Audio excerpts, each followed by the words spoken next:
Well, welcome once again. This is the Doctor of Digital and the Doctor of Digital podcast. Purpose of the show is to transform your business and life with education and inspiration. I introduce busy business leaders to trends in business, technology, and marketing to highlight people you should know. Do you know what it takes to climb Mount Kilimanjaro, navigate a nuclear submarine for months on end, and run a multi-million dollar business? My guest isn't just an accomplished executive life coach. He's a seasoned adventurer and problem solver with a truly remarkable background. Tune in as we delve into his fascinating story, exploring how he leverages his unique experiences to empower others to overcome obstacles, build stronger relationships, and achieve success, both personally and professionally. My guest is a force to be reckoned with, a graduate of Carnegie Mellon University and former nuclear submarine officer. He brings a unique blend of technical expertise and leadership skills to the table. He's not just about theory. He's climbed Mount Kilimanjaro, canoed from Pittsburgh to New Orleans, and successfully managed a $100 million manufacturing business. Now, as an executive life coach, he helps individuals and businesses navigate challenges with a powerful approach built on clear communication, healthy boundaries, and a deep understanding of human behavior. During this episode, we'll do a deep dive into the changes and hot topics of running a $100 million manufacturing company. We will leverage the expertise of my guests and how to navigate the unique dynamics of the field.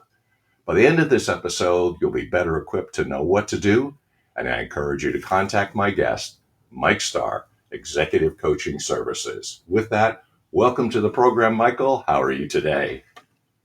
Doing great. Thanks. It's an honor to be here, Mick. Well, likewise, I'm honored to have you here. And here's the interesting thing. I always ask a guest something about their background, but with you, I have no idea where to start because you've done so many remarkable things. So tell us about your background and how you got into your field. Well, I'm particularly focused at this stage in my life on helping people reduce suffering and conflict, having more hope, and coming up with sustainable and meaningful results and outcomes. In my journey, which ended up leading to the writing of my book, Journey into Peace, began about 25 years ago All in right. the midst of some very severe family crises and work and professional, challenges. And through all that time, I began a quest. I began to seek the answer to the following question: what can I do to help others reduce suffering, reduce their, despondency or hopelessness, and really get some meaningful results and improve their peace with themselves and the people around them? And along the way, I've learned through my hitchhiking around the country for 5 months into Mexico and Guatemala and the United States, and flying into Tikal, and eventually experiences on a nuclear submarine, climbing Kilimanjaro, canoeing from Pittsburgh to New Orleans. And I developed a whole, set of convictions about what's right and what's wrong, what works and what doesn't work. Okay. Though I took a lot of classes in statistics and probability, I have a life experience in my laboratory life of what is likely to occur between cause and Mhm. effect. What's the difference between symptoms and root causes?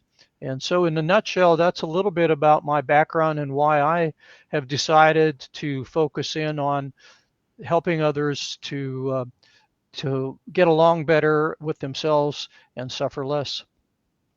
It's a really interesting thing to be focused on, especially mentioning your book, because if I can't think of anything that's more pressing issue in the world today than peace. I mean, it's something that we all seek and desire and want, but have a frustrating inability to accomplishment. I'm wondering now that since you've had so many experiences and now some time has gone by, what would you say are some of the biggest changes that you've experienced and seen?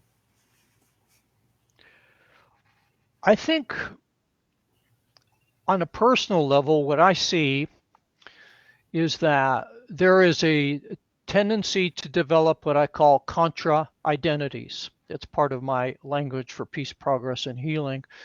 And a contra identity is an identity where I see myself in contrast to someone else. I'm better because you're worse.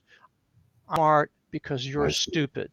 I'm valuable because you're invaluable. I'm superior because Oh, you. I've seen that contra identity grow quite a bit. I've seen victimhood really take off in the last 15 years. I've seen a desire to be, I guess, um, enabled to, I guess, feel like someone owes you something. I grew up in an era where if it's to be, it's up to me, and I believe in self-reliance. And I think the movement away from self-reliance towards dependence has been pretty extreme. And the worst thing that I've seen, the most, I guess, most disappointing thing is the divisiveness, how quickly people grow to be angry, to so the social, what I call lynch mobs, descend on people who have contrary views. Uh, this divisiveness and anger and intolerance. In my book, I talk about common ground has become most uncommon. The willingness mm, to agree to disagree is a rare commodity. So this whole movement into a sort of a dark area is alarming, and I'm hoping that my book will be the beginning of a narrative that moves us away towards an area where we find common ground, because as human beings in our humanity we have so much in common. yeah, we have more in common than we have not in common, but I completely Absolutely. agree with you. It's a lack of peace in the world, but it's a lack of peace in human relationships too, which is really key and very insightful in terms of your book and your expressions. And do you think, just along these lines, that there has been an impact of COVID and things like that? Because a lot of people identify even that has accelerated some of these things that have happened. Yes, I agree. I think the although it was certainly deeply entrenched at that point in time, I think COVID just accelerated it. You know, you had the whole craziness associated with you know, the burning of cities and towns in the midst of Yeah, COVID, over the, you know, untragic experience that happened to one individual. But yeah, it isolated people more. I think it made people more prone to dehumanizing one another. You know, when you're working with dozens and hundreds of people every day, you have empathy and you have appreciation for people. And but when you're isolated and you're behind your computer, it's easy to, I guess, demonize and lose that humanity and caring about the individual. So I think it has, as you said, accelerated it and moved us further down into a dark area. are there some things that you would identify as like hot topics in a good sense? I mean, are there some elements that you would say that make you more hopeful, and things that you say are positive directions that we're going in? I do. I particularly in the last year, and maybe that's a bit of the post-COVID and returning to normalcy. You know, restricting young children from going to school, that was a, you know, problematic and in retrospect probably a big mistake. And so I think that return to normalcy is allowing more people to question, even though there is sort of a, I call it almost a diabolical kind of initiative that when someone's disagreeing with the public narrative, the PC narrative, they'll descend on them. But there's more and more people who are courageous and willing to say, well, wait a minute, you know, did it really make sense that we had young kids kept out of school during that period of time? And there's people like, he may be controversial, but he's one of my heroes, is Jordan Peterson, who is really a bastion for, I think, clarity and logic. He's not Sure. particularly politically aligned, but he's very much aligned of, you know, what makes sense and what doesn't make sense. And to somewhat a degree, even as controversial as he is, Elon Musk has been, in some ways, someone willing to stand up for something that's a little bit more truthful and logical, whether it's the Sacramento Bee with their humor, etc. So I think there's people willing to stand up, even Mm. in the minority communities. I see more and more. Wait a minute, we don't need to buy into this binary kind of narrative. There's a gray area. Let's think about this, and instead of saying pursue the science, maybe we should ask our question what science really is, which is about questioning and and uh, and wanting to understand why the alternative is not true or is true. Yeah, there is even something about the science because as a historian, I always say, well, people look at the medieval period and they say, well, I've accepted things on faith, but a lot of the things that we've seen post COVID and during COVID, well, it was based on something which was irrational. So it's not just the past, but I mean, even we have become victims to the things of calling it science when it's not really science and we didn't have a lot of information initially. Can you apply some of these ideas, excuse me, to businesses? And what would you recommend businesses, given the site and the problems of human nature? How does this apply to the business world? Well, I think it's challenging. I've been retired from corporate business for quite a while, going on 7 or 8 years, and so there is a sort of an unavoidable need to kind of tread the line on certain PC things. But I would say is try to stay close to reality, try to stay close to what's true, try to stay close to probabilities and statistics, and the willingness to say, wait a minute, maybe there is another alternative, and be open-minded about to promote open-mindedness and not Mm, to be Elon Musk. I realize he's controversial, but he says, you're not going to blackmail me to say what you want me to say. I'd rather lose, some financial gain because I'm going to stand up for what I believe to be true. So I think it's the ethics of business of not, I guess, bowing to the PC culture and enjoining some things that are actually contributing to the confusion of people, especially young people who are in a really difficult situation trying to figure out what's right and wrong. And go back to the basics of empowering your workers. I have a very simple question that I used when we ran our improvement teams, and mhm. and it was a simple question. We just met with the representative groups in all the work areas, and they had 150 people in these work areas working 3 shifts, and the question was this: how can we make your job easier? And focus on that, and what are the obstacles to your job being easier. And what that led to was safer Mm, environment, because it was an industrial environment. It led to higher yeah. productivity, greater quality, and better empowerment of the employees, and to ask questions about how we can make your job easier, but be willing to say, I'm not here to avoid you being offended. I think that's where my BS alarm goes off. I'm here to keep you from getting hurt. I'm here to listen to you and show that you have value. I'm here to help us please the customer and do what's safe for the society and community around here. But as Mm, far as you being offended, that's your personal, kind of choice. And I found in the corporate world, when it came to equal opportunity, when it came to treating people fairly, over the 40 years that I lived, the progress we made and continue to make was remarkable. now, some of this, of course, I'm sure you understand, goes against the grain and goes against some things in PC business culture. So, how do you address those questions when it comes to businesses? Because there are businesses who are now conceding to the PC culture or even what people call the cancel culture. I think you'd have to almost have the courage of a Elon Musk at various levels, and I think it starts at the highest level with the Mhm. CEO and moves down to say, hey, look, we get it that you're offended. We get it that you're sensitive to these issues, but just because you're offended doesn't mean it's a fact.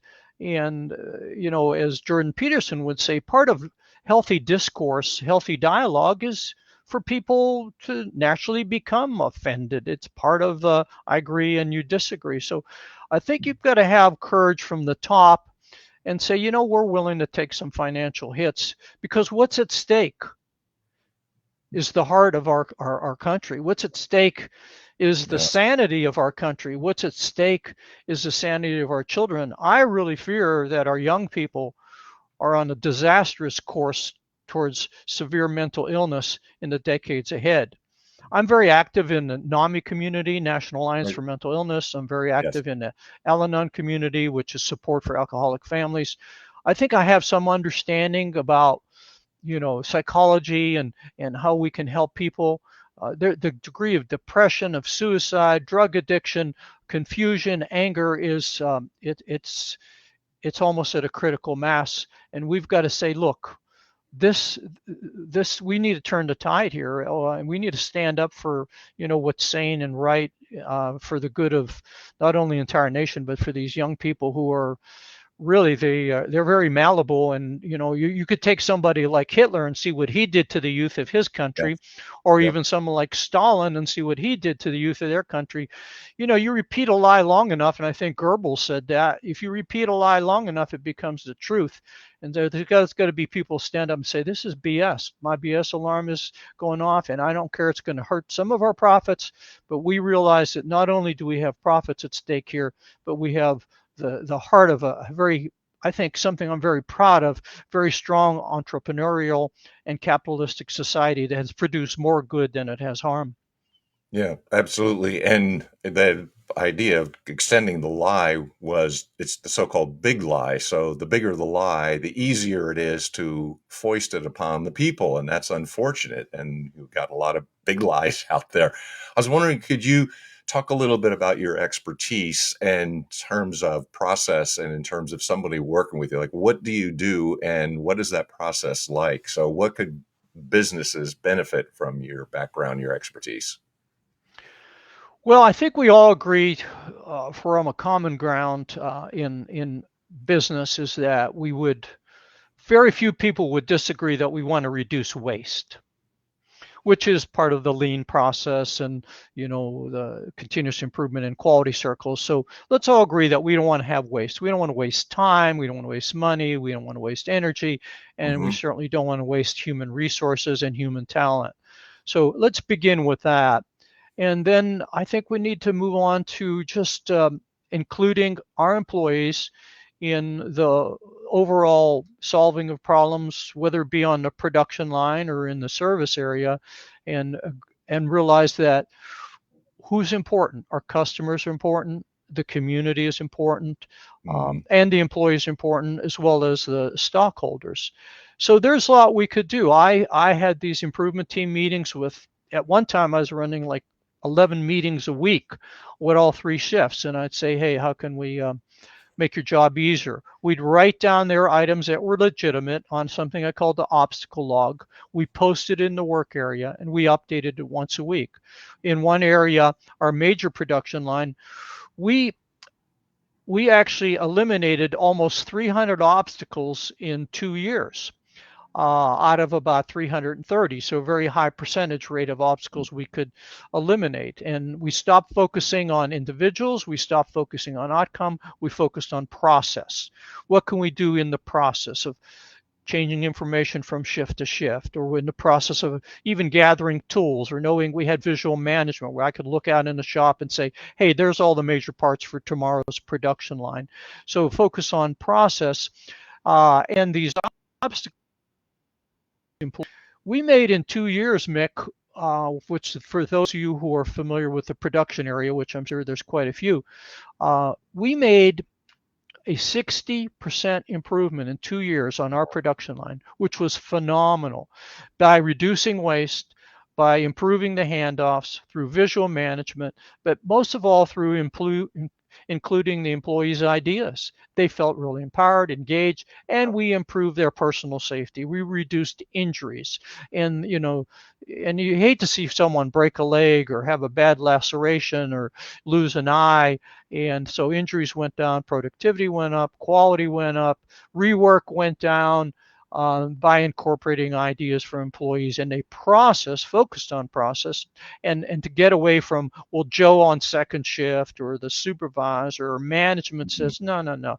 How can we improve our standards, improve our process, and make it routine about what we do every day, so there's not a lot of decisions that need to be made about what do we do next. And oddly enough, you didn't say one word about profit, but what happens? Profit goes up, right? It improved everything.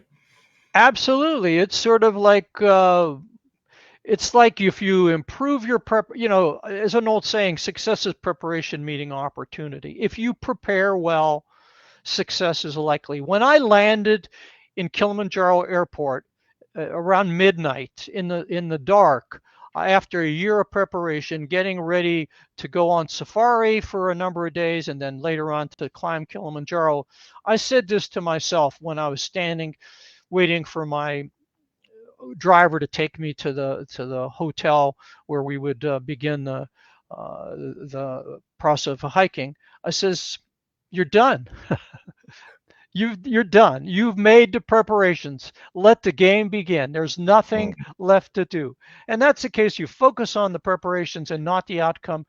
And it's like, even in sports, like a football team, if you've done all your preparation, all your practice, your weightlifting, studied your playbook, when you're on the field, pretty much you've done what needs to be done. Now you just play the game. And so focus on the process, focus on the preparation. The outcome will be as it will be. One of the terms in my book I call the natural order things. Well, things will become as they are meant to become. So what you can impact is your preparations to let an Mhm. outcome that's more likely to occur, not guaranteed to occur. And that includes profitability, which comes from not doing as much rework, better quality, improving your reputation, employee engagement, innovativeness, all those things. When you have that kind of a circle of, hey, how can I make your job? Simple question: how can I make your job easier? And who doesn't want to hear their boss come up and say to them, hey, Joe, Mary, how can I make your job easier? I mean, they'll be like, hey, sit down. You got an hour? Yeah, it's like execute. It reminds me of high school. We worked really hard on the basketball team, and our coach would say, "Game day is fun," and he was exactly right. We trained so Exactly. hard, we were ready. You just get out there and you execute, and the game was fun Exactly. because Yes. we were ready. You've Yeah. mentioned a couple times your book and their background, which is pretty fascinating. I'm wondering, could you tell us how to get a hold of your book, and how would somebody reach out to you? How do they get a hold of you? What would you recommend? Yeah, the book is called Journey into Peace by Michael M. Starr. Actually, the full title is Journey into Peace: A Language for Peace, Progress, and Healing. And you can get it on Amazon either through Kindle or as a paperback. Also, you can get a hold of me through executivecoachingservices.net, executivecoachingservices.net. And I have various coaching programs there. And I'd be happy to mentor or work with anybody who would be interested in helping them facilitate their journey into peace to achieve more progress and more peace and more healing in their life. Sounds fantastic. And what a great background and great ideas that you have expressed. So, Michael, thanks for taking out some time. I appreciate your time, and I appreciate you taking out some time from your busy schedule for all those next adventures that you're going to go on. Thanks, Mick. Appreciate this opportunity. You bet. Thanks again. So we'll see you next time. But if you like something like Mike has presented here today, I mean, come on, what a fantastic guest and all these great ideas he has. And I hope you pick up a copy of his book because it's awesome. If you want episodes like this, make sure that you are liking, subscribing, positively reviewing, and sharing the Doctor of Digital podcast. And of course, I do want to thank the publishers of both Burning America and On Track, Ian Hunter, for their support on all things that they've done for me and the program. Until next time, this is the Doctor of Digital signing off. Deus Volt.